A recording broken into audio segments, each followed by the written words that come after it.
رہے ہیں، لیکن آپ علیہ السلام کے نام کی صراحت نہیں کی. یہ کیوں؟ نام کو ذکر کیوں نہیں کیا؟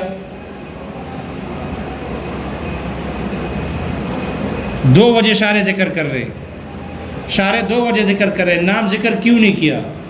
اجلالاً و تعظیماً. اجلالاً و تعظیماً. آپ علیہ السلام کے نام ذکر نہ کر کے آپ کی ادب اور احترام کی وجہ سے آپ کا نام ذکر نہیں کیا.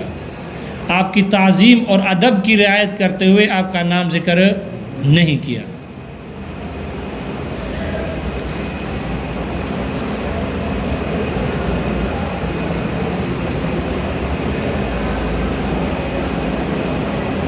دوسری وجہ، آپ کا نام ذکر نہیں کیا لیکن آپ کے لیے ایک ایسی صفت کو ذکر کیا کہ جو صفت صرف آپ کے ساتھ خاص ہے.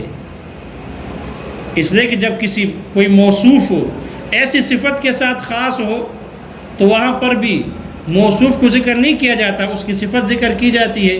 اس لیے کہ جب اس صفت کو ذکر کیا جاتا ہے تو ذہن اسی موصوف کی طرف جاتا ہے، کسی اور کی طرف ذہن منتقل نہیں ہوتا. ذہن کسی اور جگہ جاتا ہی نہیں ہے سوائے اسی موصوف کی طرف ہو.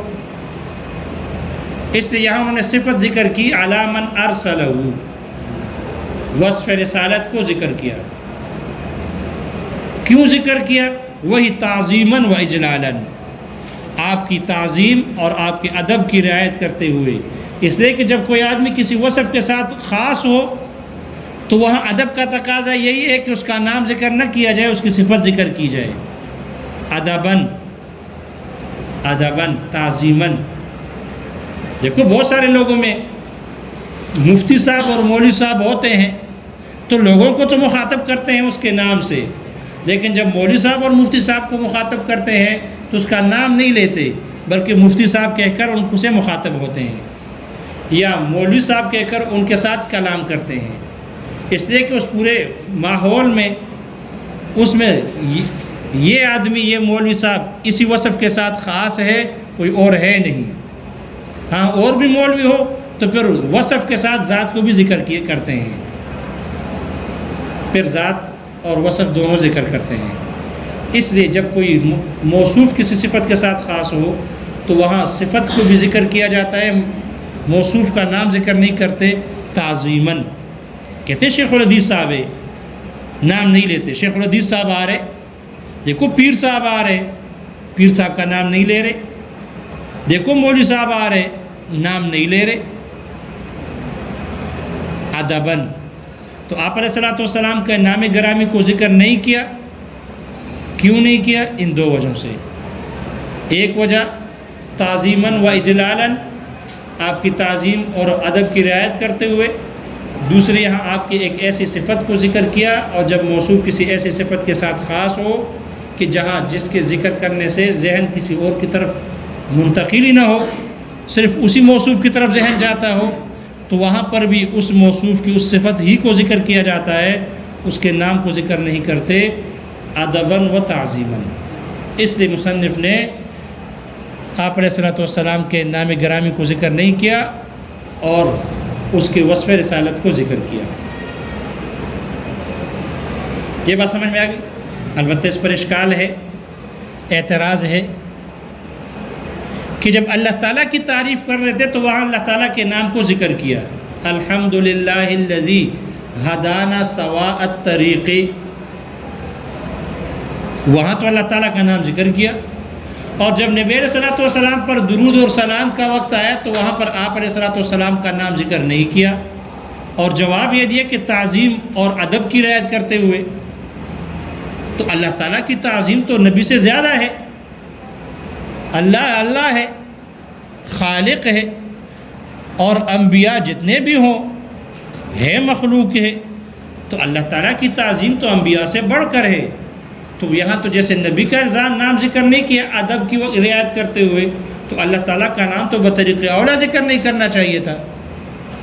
حالانکہ اللہ تعالیٰ کا نام ذکر کیا اور نبی علیہ السلام کا نام ذکر نہیں کیا. اشکال آ رہا ہے سمجھ میں؟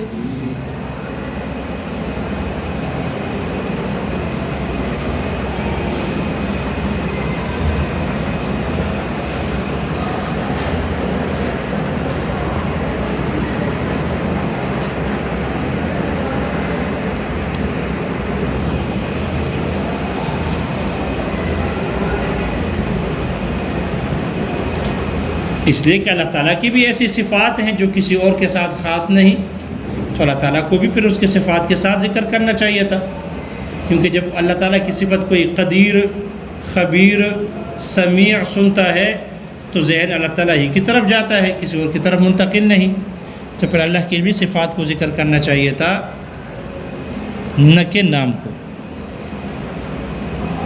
اشکال آ رہا ہے سمجھ میں؟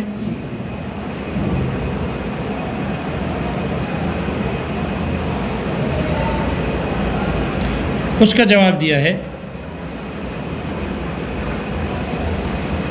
پہلا جواب یہ ہے کہ یہ جو نقطے ہوتے ہیں نا، نقطے، نکات، نقطہ، یہ بعد الوقوع ہوتے ہیں، قبل الوقوع نہیں ہوتے۔ یہ جو نقطے ہوتے ہیں، یہ نکات، یہ بعد الوقوع ہوتے ہیں، قبل الوقوع نہیں ہوتے، اس لیے یہ علت تامہ نہیں ہوتی، یہ علت تامہ نہیں ہوتی۔ ایک کام ہو جاتا ہے پھر لوگ اس کی علت بیان کر لیتے ہیں کہ اس کی وجہ یہ بنی، کام ہو جاتا ہے پھر اس کی علت بیان کی جاتی ہے، نقطہ بیان کیا جاتا ہے۔ تو جو نقطہ ہوتا ہے وہ بعد الوقوع ہوتا ہے، قبل الوقوع نہیں ہوتا۔ مصنف نے اللہ تعالیٰ کی تعریف کرتے ہوئے اللہ تعالیٰ کا نام ذکر کر لیا، پیغمبر کی تعریف کرتے ہوئے پیغمبر کا نام ذکر نہیں کیا۔ ایک کام ہو گیا، اب اس کے لیے نقطہ بیان کر لیا کہ پیغمبر کا نام تعظیماً اور ادب کی رعایت کرتے ہوئے نہیں کیا، نقطہ بیان کر لیا۔ تو جو نقطہ ہوتی ہے، نکات، یہ بعد الوقوع ہوتی ہے، قبل الوقوع نہیں ہوتی، اس لیے مصنف نے اس کے نقطہ بیان کیا۔ تو اب اللہ کے لیے کیوں نہیں کیا؟ اللہ کا نام کی صراحت کیوں کی ہے اور وہاں صفت کیوں ذکر نہیں کی؟ وہاں کر لی، یہاں نہیں کی، اور یہاں نہیں کی، اس کا نقطہ بیان کر لیا، اس کا نقطہ بیان کر لیا۔ لہذا یہ علت تامہ نہیں ہوتے کہ خواہ مخواہ سے کوئی علت بھی بیان کی جائے۔ ہاں، جب واقع ہو جائے پھر اس کا ایک نقطہ بیان کر لیا جاتا ہے اور وجہ بیان کر لی جاتی ہے۔ اس لیے ہر جگہ ضروری نہیں، ہر جگہ ضروری، یہاں جو نقطہ ہے ضروری نہیں کہ وہ اللہ تعالیٰ کے نام کے ذکر نہ کرنے میں بھی ہو، وہاں اللہ تعالیٰ کے نام ذکر کرنے میں اور حکمت ہوگی۔ یہاں نبی صلی اللہ علیہ وسلم کے نام ذکر نہ کرنے میں حکمت اور تھی، تعظیم تھی، اور وہاں اللہ تعالیٰ کا نام ذکر کر کے اس کی وجہ کچھ اور ہوگی۔ تو پہلا جواب یہ ہو گیا کہ جو نقطے ہوتے ہیں، نکات، جو نقطہ ہوتا ہے یہ بعد الوقوع ہوتا ہے، یعنی کسی کام کے واقع ہونے کے بعد کسی اس فعل کی وجہ بیان کی جاتی ہے اور اس میں نقطہ بیان کیا جاتا ہے، باریکی بیان کی جاتی ہے، یہ قبل الوقوع نہیں ہوتے۔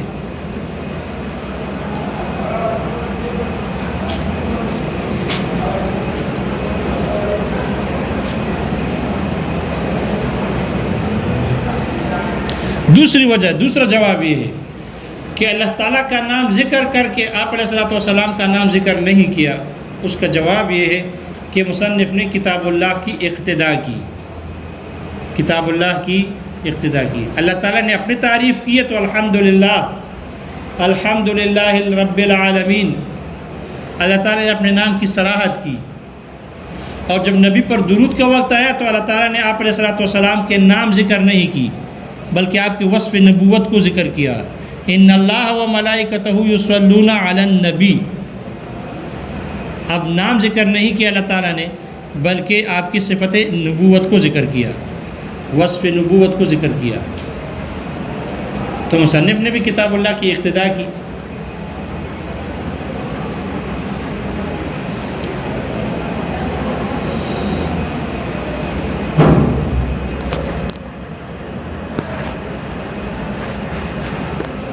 کوئی بات سمجھ میں آ گئی؟ جی۔ پھر سوال یہ ہے کہ جب آپ علیہ الصلوۃ والسلام کے لیے صفت کو ذکر کیا تو وصف رسالت کو خاص طور پر کیوں ذکر کیا؟ آپ کے اوصاف تو اور بھی بہت سارے تھے،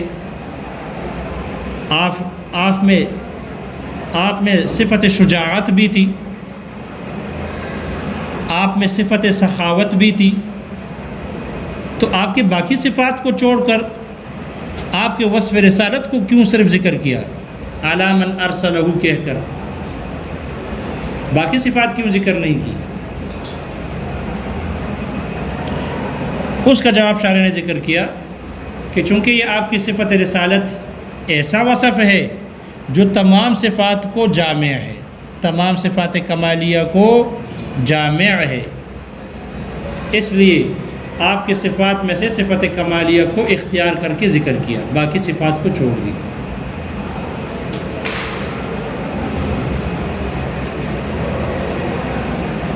اور اس میں اس صفت کمال میں جس صفت کو ذکر کیا ہے اس میں آپ کے مرسل ہونے کی بھی تصریح ہو گئی، آپ کے مرسل ہونے کی، رسول ہونے کی بھی تصریح ہو گئی۔ دیکھو جو رسالت ہے یہ آپ علیہ السلام کے باقی صفات شجاعت سے، سخاوت سے، خطابت سے، ان سب سے بڑھ کر ہے، زیادہ ہے، جامع ہے۔ کیوں؟ اس لیے کہ جو بھی رسول ہوگا وہ بہادر ضرور ہوگا، وہ سخی ضرور ہوگا، وہ خطیب ضرور ہوگا،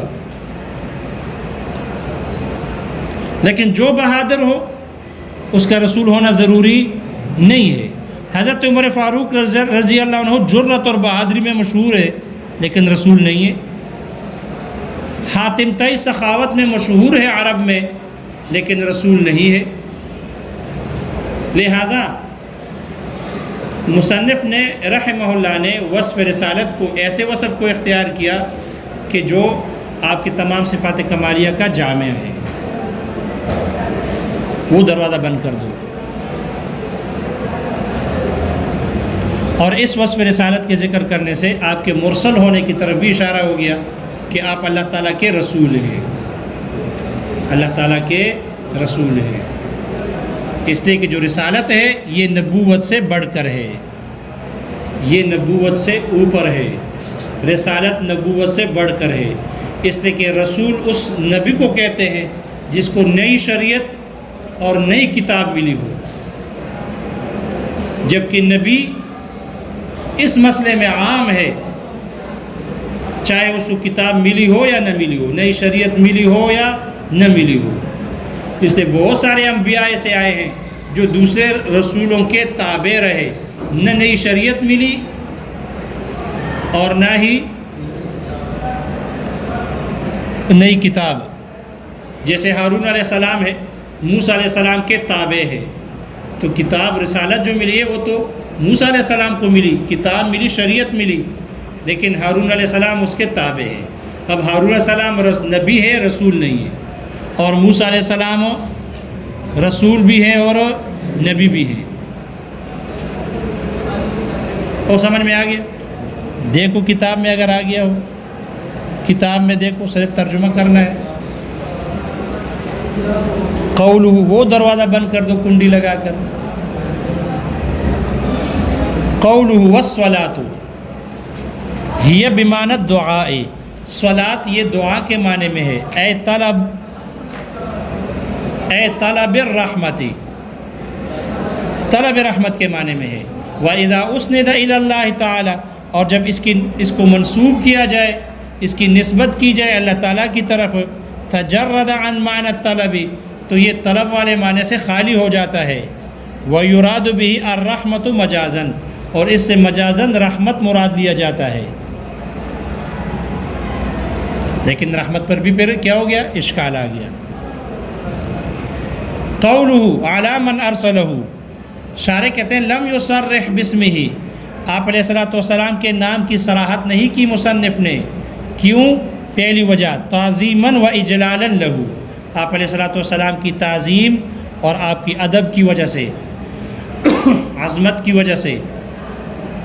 دوسری بات وتنبیہاً، اور اس بات پر خبردار کرنے کی وجہ سے، علی انہ فیما ذکر من الوصف، کہ ان صفات میں کہ جس کو مصنف نے ذکر کیا، ان میں سے اس وصف کا ذکر کیا مصنف نے، فیما ان چیزوں میں ذکر من الوصف، کہ جو مصنف نے آپ کی وصف کو ذکر کیا، بمرتبۃ، آپ کا یہ صفت ایسے درجے میں ہے، مرتبہ میں ہے، لا یتبادر الذہن منہ، ذہن اس سے آگے نہیں بڑھتا، سبقت نہیں کرتا، الا الیہ مگر صرف آپ ہی کی طرف جاتا ہے۔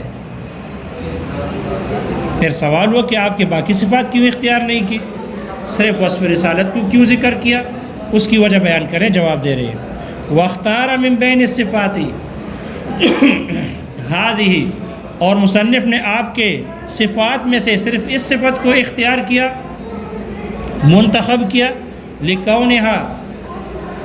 لکونہا مستلزمۃ لسائر صفات الکمالیتی، آپ کی یہ صفت باقی تمام صفات کمالیہ کے لازم کرنے کی وجہ سے، مع ما فیہ باوجود اس کے کہ اس میں بھی ہے، من التصریح صراحت ہے، بکونہ مرسلا آپ علیہ السلام کے مرسل ہونے کا، یعنی رسول ہونے کی صراحت بھی ہے۔ فإن الرسالة فوق النبوة، اس لیے کہ رسالت یہ نبوت سے بڑھ کر ہے۔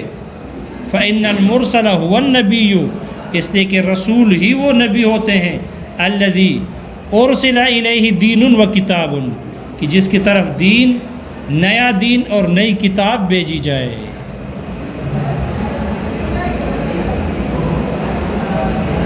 بھیجی جاتی ہے یا بھیجی گئی ہے،